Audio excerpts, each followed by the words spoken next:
नमस्कार, प्रणाम। मैं नंदमन तिवारी हूँ। आप सभी का स्वागत करता हूँ आपके अपने यूट्यूब चैनल अधिवक्ता महोदय में। लखनऊ विश्वविद्यालय में LLB 3 ईयर्स कोर्स में LLB 5 ईयर्स कोर्स में आपके सेमेस्टर एग्जाम्स चल रहे हैं और मुझे लगता है कुछ सेमेस्टर के एग्जाम्स खत्म भी हो चुके हैं। आज के अपने इस वीडियो में हम बात करने वाले हैं LLB ऑनर्स में थर्ड सेमेस्टर के सिक्स्थ जो पेपर है, आपका छठा पेपर जो आपका मनोविज्ञान का, साइकोलॉजी का, उसको लेकर के।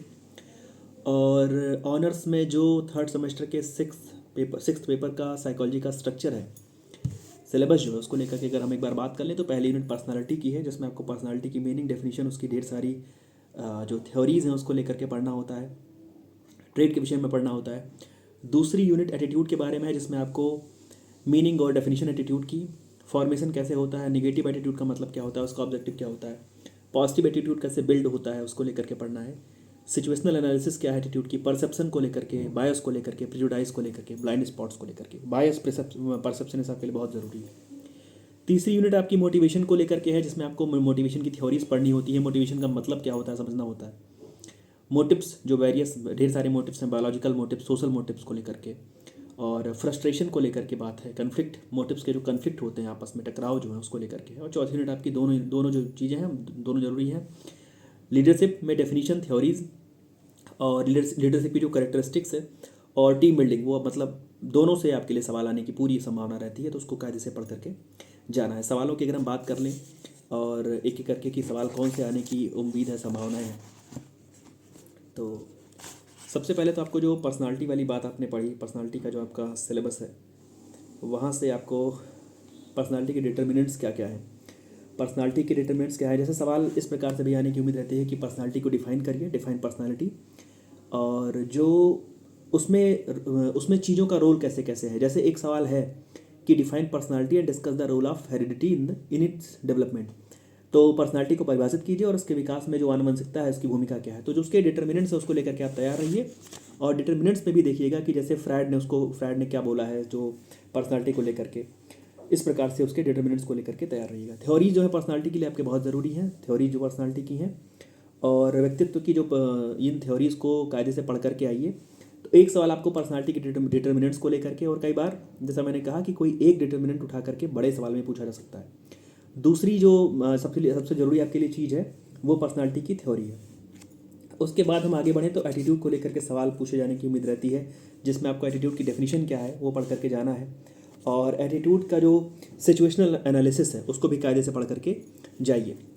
अब जहाँ पे जैसे थ्योरी, पर्सनालिटी की थ्योरी की बात करें तो मैस्लो की थ्योरी है, फ्रायड की थ्योरी है, और मुझे लगता है शायद फ्रायड वाली थ्योरी पिछली बार पूछी जा चुकी है, तो आप कायदे से पढ़ करके आइए जो मैस्लो वाली थ्योरी है उसको। और आगे बढ़ते हैं तो परसेप्शन आपके लिए ज़रूरी है। परसेप्शन में आप का जो सिलेबस है उसमें परसेप्शन के विषय में लिखा गया हुआ है।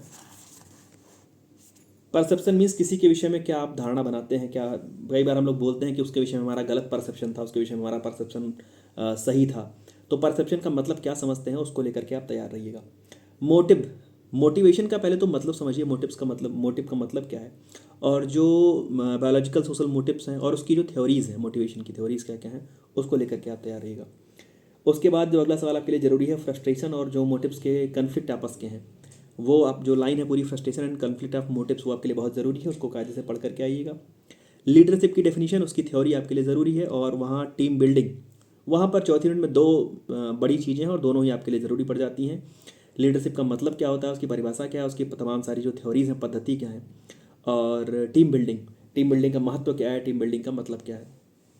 कई बार लीडरशिप में ऐसा भी पूछा गया है कि निरंकुश नेता का मतलब क्या होता है, ऑटोक्रेटिक लीडर का मतलब क्या होता है, डेमोक्रेटिक लीडर का मतलब क्या होता है।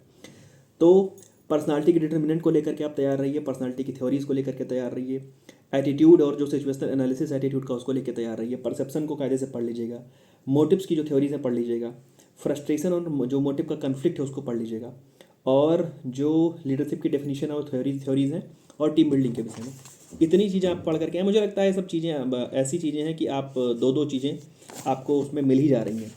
जैसे सवालों की बात करें तो जैसे सवाल है, एक एफिलिएशन का भी सवाल कई बार पूछा गया है, एफिलिएशन का सवाल भी पूछा गया है, संबंधन की आवश्यकता क्या है, नीड फॉर एफिलिएशन क्या होता है, और एंजाइटी और एफिलिएशन में क्या वो है संबंध है।